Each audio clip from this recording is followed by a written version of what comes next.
Job করতে গিয়ে বারবার জব আটকে যাচ্ছে, পুজো করতে গিয়ে পুজোয় কোনো না কোনোভাবে বিঘ্ন ঘটছে, মেডিটেশন করতে গিয়ে কেউ না কেউ ডেকে ফেলছে, বা তোমার নিজেরই আর শরীরের জোর থাকছে না, মনের জোর থাকছে না মেডিটেশন করার ক্ষেত্রে। তো এগুলোকে আমরা এক প্রকারে একসঙ্গে এনে এটাকে ফেলি হচ্ছে আধ্যাত্মিক আক্রমণ বা সাইকিক অ্যাটাকের পর্যায়ে। তুমি যেটা ম্যানিফেস্টেশন করতে চাইছো সেটা গিয়ে তোমার ঈশ্বরের কাছে পৌঁছচ্ছে না। কেন এটা হচ্ছে, কিসের জন্য হচ্ছে, কে বা কারাই এটা করছে, আদৌ কেউ করলে, এবং এটা নিয়ে ডিটেলের রিডিং আজকের আমাদের বিষয়বস্তু। প্রথমেই বলে রাখি, রিডিংটা টাইমলেস রিডিং, রিডিংটা জেন্ডার স্পেসিফিক নয়, রিডিংটা সমস্ত ধরনের সমস্ত কাস্টের মানুষের জন্য রিডিং, এবং রিডিংটা যতটা ম্যাচ করবে ততটা নেবে, বাকিটা অন্যদের জন্য ছেড়ে দেবে। এমন নয় যে জোর করে পুরো রিডিংটা তোমার সঙ্গে না মিললো পুরো রিডিংটাকে নিজের গায়ে মাখাতে যাবে, এরকমটা কিন্তু প্লিজ করো না। তো প্রথম দেখে নি,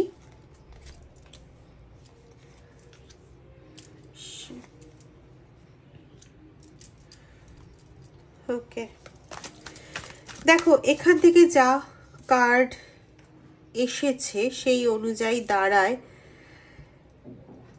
তুমি অনেক চেষ্টা করো, অনেক কিছু করো যে সুস্থিরভাবে, সুস্থ স্বাভাবিকভাবে, একদম রিল্যাক্স মাইন্ডে, কুল ব্রেনে তুমি ঈশ্বরের আরাধনা করবে, ঈশ্বরের নাম জপ করবে, একটু পুজো করবে, ঠিক আছে, মেডিটেশন করবে, কিন্তু যে কোনোভাবে হোক তোমাকে কোনো না কোনো রকমের ক্লান্তি তোমাকে ঘিরে ধরে।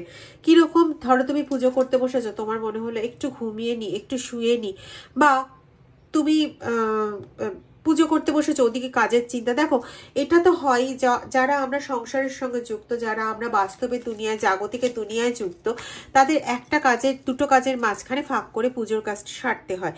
সেটা একরকম, যে এদিকে পুজোর কাজ করছে, ওদিকে আবার একটা পরবর্তী কাজের চিন্তা, সেটা একরকম। কিন্তু হঠাৎ করে কোনো কিছু নেই, আমি সমস্ত কাজকর্ম সেরে এসে শান্তি মনে পুজো করতে বসেছি, কোনো না কোনোভাবে আমাকে সেই পুজোর জায়গা থেকে উঠতে বাধ্য হচ্ছে। এটা একদিন ঘটে একরকম, দুদিন ঘটে একরকম, কিন্তু দিনের পর দিন যদি এটা ঘটতে থাকে তাহলে এটা কোনো কমন কিছু নয়, এটা নর্মাল কিছু নয়। এটা ইচ্ছাকৃতভাবে এমন কিছু করা হচ্ছে যাতে তুমি তোমার উদ্দেশ্যটা পূর্ণ করতে না পারো, তুমি মেডিটেট করতে না পারো। কারণ তোমার যে শত্রু বলো বা তোমার যে থার্ড পার্টি বলো, সে খুব ভালো মতন জানে যে তুমি যদি মেডিটেট করতে শুরু করো, তুমি যদি পুজো অর্চনা বেশি পরিমাণে করতে শুরু করো, তুমি যদি জব করতে শুরু করো, তাহলে তাদের অনেক সমস্যা হয়ে যাবে। বিকজ তারা খুব ভালো মতন জানে যে তুমি একজন প্রচন্ড ভালো একজন মেডিটেট করার পার্সন, তুমি খুব ভালো একজন সাইকিক পার্সন ইনডিড। এখানে দেখো সংখ্যাটা কি এসে 0, 0-র সঙ্গে যতটা পাওয়ারই যোগ করা হোক না কেন, মানে 0 + 5 সেটা 5 হয়ে যায়, 0 + 100 সেটা 100 হয়ে যায়। তো তোমার যে শত্রু, তোমার যে থার্ড পার্টি, সে খুব ভালো মতন জানে যে তোমাকে যদি মেডিটেট করার সুযোগ দেওয়া হয় তাহলে তুমি নিজেকে এমন একটা জায়গায় নিয়ে চলে যেতে পারো যেখানে তার করা কোনো ক্রিয়ার কোনো রকমই এফেক্ট তোমার ওপর হবে না। এটা বিষয় সে খুব ভালোভাবে জানে, এবং সে প্রচণ্ডভাবে চেষ্টা করে যায় যে তোমাকে যেন কোনোভাবে দাঁড়াতে দেওয়া না হয়, তুমি যেন কোনোভাবে মেডিটেট করতে না পারো। সেখানে তোমার হাতিয়ার করা হয় 2-9, তোমরা খুব 2-9-এর কম্বিনেশন দেখে থাকো, হতে পারে 992, হতে পারে 2929, হতে পারে 9292 বা 9922, এরকম টাইপের। তো এখানে তোমাদেরকে অ্যাটাক করার প্রবণতাটা হচ্ছে অ্যাকচুয়ালি তোমাদের মানসিক ভারসাম্যটা যাতে নষ্ট করে দেওয়া যায়, যে কোনোভাবে তোমাকে যদি মেন্টালি সরিয়ে দেওয়া যায়, মেন্টালি যদি তোমাকে ক্ষত করে দেওয়া যায়, তাহলে তুমি অবশ্যই পুজো করতে বসবে না, অবশ্যই তুমি ভগবানের নাম জপ করতে পারবে না সেই ইন্টেন্সিটিতে, যে তীব্রতায় তুমি তোমার মন এগেন 7, যে তীব্রতায় তোমার মন ঠিক থাকলে পরে তুমি জপ করতে পারবে। তোমাকে বিভিন্ন ঝামেলায় ফেলে এমনভাবেই ক্ষতিগ্রস্ত করার চেষ্টা হয় বা হচ্ছে যেখানে তুমি ভাবছো আমি কোন দিকটা সামাল দেব, আমি কোন দিকটা সামাল দেবো, কোন দিকে ছুটবো, কোন দিকে গেলে পরে কোনটার সমাধান ঘটবে, এই চিন্তা ভাবনায় তোমাকে উলঝে রাখা হচ্ছে এদের উদ্দেশ্য। অ্যাকচুয়াল উদ্দেশ্যটা হচ্ছে আলাদা, সেটা হচ্ছে তুমি যাতে ম্যানিফেস্টেশন না করতে পারো, তুমি যাতে তোমার সাইকিক এবিলিটিকে ব্যবহার করতে না পারো। তো এক্ষেত্রে যদিও সলিউশনটা খুব কঠিন সলিউশন, তবুও বলছি এক্ষেত্রে তুমি যাই করছো না কেন, যে কাজই করছো না কেন, সেই কাজেই তুমি তার মধ্যেই তোমার ঈশ্বরের নামটাকে ঢুকিয়ে দাও। যদি তুমি 1 ঘন্টা কাজে উলঝে থাকছো এবং তার মধ্যে যদি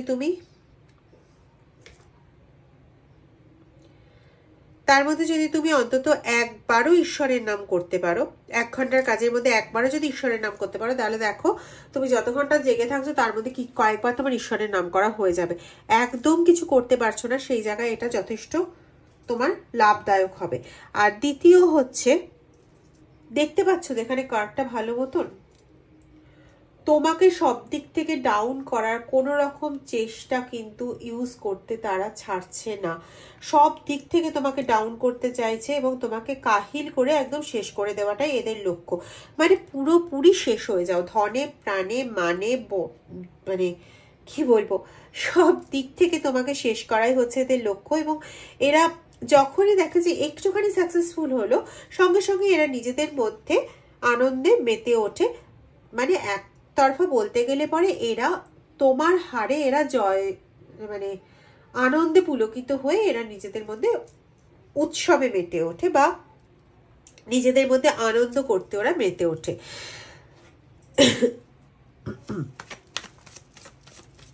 এরা চায় না যে তুমি তোমার এবিলিটি নিয়ে মানুষের সামনে এসে দাঁড়াও। একদমই তুমি মানুষের সামনে এসে দাঁড়াবে, এটা ওরা কোনোভাবেই মেনে নিতে পারে না। এই জন্য তুমি যখনই কারোর সঙ্গে কমিউনিকেশন করতে শুরু করো, সেই ব্যক্তি আর তোমার মধ্যে একটা বিরোধ লাগিয়ে দেওয়ার জন্য এরা বদ্ধপরিকর। দেখবে তোমার সঙ্গে তোমার পরিচিত কারোর বেশি দিন কমিউনিকেশন হয় না, বড়জোর 3 মাস 7 মাস বড়জোর এরকম তোমাদের মধ্যে কমিউনিকেশন চলে। তারপরে দেখবে হয় সে তোমার সঙ্গে কথা বলছে না, না হলে তোমার আর তার সঙ্গে কথা বলতে কোনো রকম ইচ্ছা করছে না। মোট কথা হচ্ছে কমিউনিকেশন উইদিন 7 মান্থস তোমাদের মধ্যে কমিউনিকেশন স্টপ হয়ে যায়। যে কমিউনিকেশন স্টার্ট করতে হয়তো তোমাদের অনেক বেগ পেতে হয়েছিল, সেই কমিউনিকেশনও স্টপ হয়ে যায় উইদিন 7 মান্থস কি 11 মান্থস কারো কারো ক্ষেত্রে। তোমাদের শয়নে স্বপনে শুধু একটাই চিন্তা থাকে যে কি করে এর থেকে বেরোবো। এবার এর থেকে বেরোনোর খুব সহজ পথ হচ্ছে তুমি তোমার মেডিটেশন বন্ধ করে দাও, তোমার সাইকিক এবিলিটি বন্ধ করে দাও, ওরা তোমাকে ছেড়ে দেবে। কিন্তু এটা তো কোনো পথ নয়। তোমার সাইকিক এবিলিটি তোমাকে অ্যাকচুয়ালি এতদিন ধরে রক্ষা করে এসছে, তো তুমি ওটা বন্ধ করবে কেন? প্রথম কথা। দ্বিতীয় কথা, তুমি যেই মুহূর্তে তোমার সাইকিক এবিলিটিকে ওরা যেটা চাইছে আটকে দিতে, সেই জায়গাটা যেই আটকে যাবে, তোমার ম্যানিফেস্টেশন পাওয়ারও সঙ্গে সঙ্গে বন্ধ হয়ে যাবে। এবং তোমার ম্যানিফেস্টেশন পাওয়ার বন্ধ হয়ে গেলে পরে তোমার যা যা ক্ষতি ওরা করতে চেয়েছিল সেগুলো এমনিতেই পূর্ণতা পেয়ে যাবে। আমি একটু আগে একটা কথা বললাম যে তুমি ম্যানিফেস্টেশন বন্ধ করে দাও, ওরা ছেড়ে দেবে তৎক্ষণাৎ। তুমি বুঝতে পারবে যে হ্যাঁ, তুমি ম্যানিফেস্টেশন বন্ধ করে দিয়েছো, ওরা তোমাকে ছেড়ে দিয়েছে। তোমার এবিলিটিটা, তোমার ম্যানিফেস্টেশন পাওয়ার, তোমার এবিলিটিটা যখন আস্তে আস্তে কমতে থাকবে, তারপরে ওরা পুনরায় আবার অ্যাটাক করবে তোমাকে ধনে প্রাণে বধ করার জন্য। কিন্তু হ্যাঁ, কিছুদিনের জন্য অবশ্যই তোমাকে ছেড়ে দেবে, তোমার সাইকিক এবিলিটি যেই তুমি ইউজ করা বন্ধ করবে। ঠিক আছে? আচ্ছা, এটা ওরা করতে চায় কেন? প্রথম কথা হচ্ছে, তোমার যে মরাল ভ্যালু, তোমার যে মানবিকতা বোধ, সেটা হচ্ছে অত্যন্ত বেশি পরিমাণে রয়েছে, তো সেইটাকে ডাউন করার জন্য। দ্বিতীয় হচ্ছে, তোমার পজিটিভ এনার্জিটাকে কালেক্ট করে নিতে চায় এরা। তৃতীয় হচ্ছে, তুমি যদি একবার তোমার পজিটিভ এবিলিটিতে বসে যাও, তুমি যদি একবার তোমার ম্যানিফেস্টেশন প্রসেস শুরু করে দাও, তাহলে এরা এই যে তন্ত্রবিদ্যা বা গুপ্তবিদ্যার সাহায্যে তোমার উপর অ্যাটাক করছে বা অ্যাটাক করতে চাইছে, সেই অ্যাটাকগুলো ওরা একদম ফ্রুটফুল রেজাল্টে নিয়ে আসতে পারবে। আর দ্বিতীয় হচ্ছে ওদের দিকে ফিরে যাওয়ার মানে ব্যাকফায়ারের জায়গাটা অনেক কমে যাবে।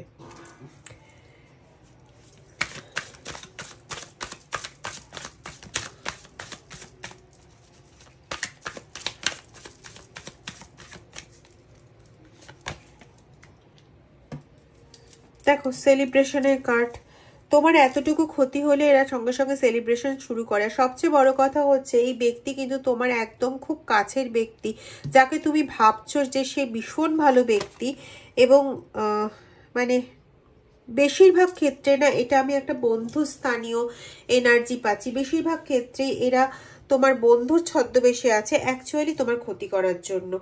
তোমার মধ্যে যতটা পজিটিভ যা কিছু রয়েছে কেন সেটাকে হরণ করাটাই এদের উদ্দেশ্য, নিজের স্বার্থ সিদ্ধি এদের উদ্দেশ্য, আর কিচ্ছু নয়।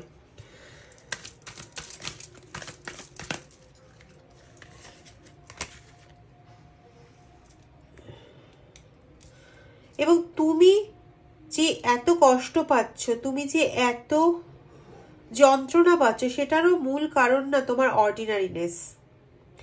তুমি এত সাধারণের মতন বিলং করো, তুমি এত একজন নিজেকে সাধারণ পার্সন হিসেবে দেখাও, এত সাধারণ ভাবে তুমি থাকো যে তোমাকে ধরে নেয় কি যে ও এ তো খুব নর্মাল একজন পার্সন, এ তো সেরকম কোনো এবিলিটি নেই, ওই কোনো রকমে চলছে, একে বাস দিতে গেলে ভালো রকমই বাস দিতে পারবো, এ কিছু ধরতেও পারবে না, বুঝতেও পারবে না। মানে তোমাকে এক কথায় ভীষণ সরল সাদাসিধে এবং বোকা প্রকৃতির একটা মানুষ ধরে নেওয়া হয়েছে। এটা হচ্ছে সবচেয়ে গন্ডগোলের বিষয়। এবং দ্বিতীয় তোমার গন্ডগোলের বিষয় হচ্ছে তোমার ধৈর্য শক্তি। তোমার অসম্ভব ধৈর্য শক্তিকে এরা ধরে নিয়েছে যে তোমার দুর্বলতা।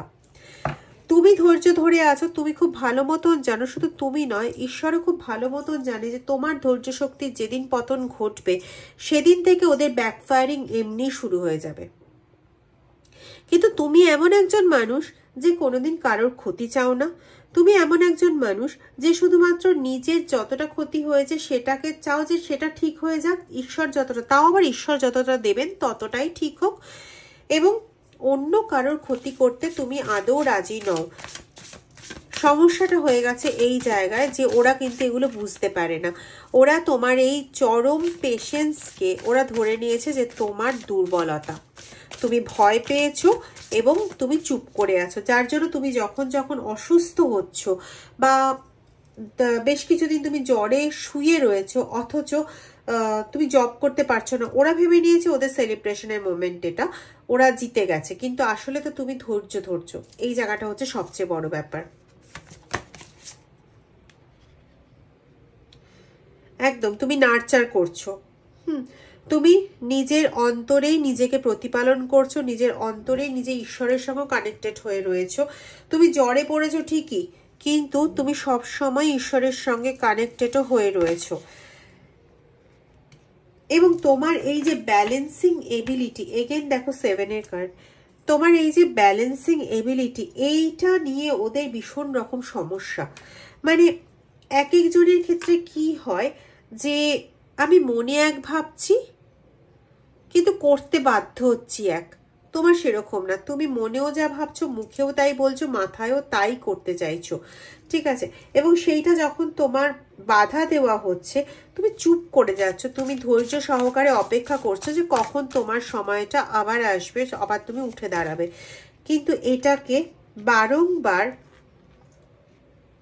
ভুল ধরে নিয়ে তারা নিজেরাই আনন্দে আত্মহারা হয়ে যাচ্ছে এবং এটাতে তারা নিজেদেরই ক্ষতি করছে, সেটা তো ঠিক কথাই। কিন্তু এই মুহূর্তে তুমি বড় বেশি বিচলিত হয়ে যাচ্ছ যে আমি কেন মেডিটেট করতে পারছি না। তো সেখানটাতে দাঁড়িয়ে আমি শুধু একটাই কথা বলবো যে নিজের ইনার পাওয়ারকে নিজে চেনো।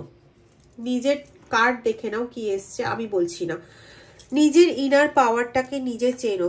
তুমি যথেষ্ট যথেষ্ট যথেষ্ট পরিমাণে একজন সাইকিক পার্সন, যথেষ্ট হায়ার লেভেলই বলতে পারি একজন সাইকিক পার্সন তুমি, যেখানে যেখানে তুমি ঈশ্বরীয় আশীর্বাদে পরিপূর্ণ, ঈশ্বরীয় ঐশ্বর্যে পরিপূর্ণ তুমি একজন পার্সন, যাকে যত চেষ্টা করেই সরানো হোক না কেন সে নিজে না চাইলে কখনোই এই ঐশ্বর্য থেকে সে এতটুকু বেরোবে না। তো তোমাকে নিজেকে চিনতে হবে যে তুমি নিজে কে, তুমি নিজে কি কে, এটা তোমাকে খুব ভালো মতন জানতে হবে। নিজের কাছে এটা তোমাকে ক্লিয়ার করতে হবে। আবার বলছি, দেখো কার্ড এনার্জি কথা বলছে,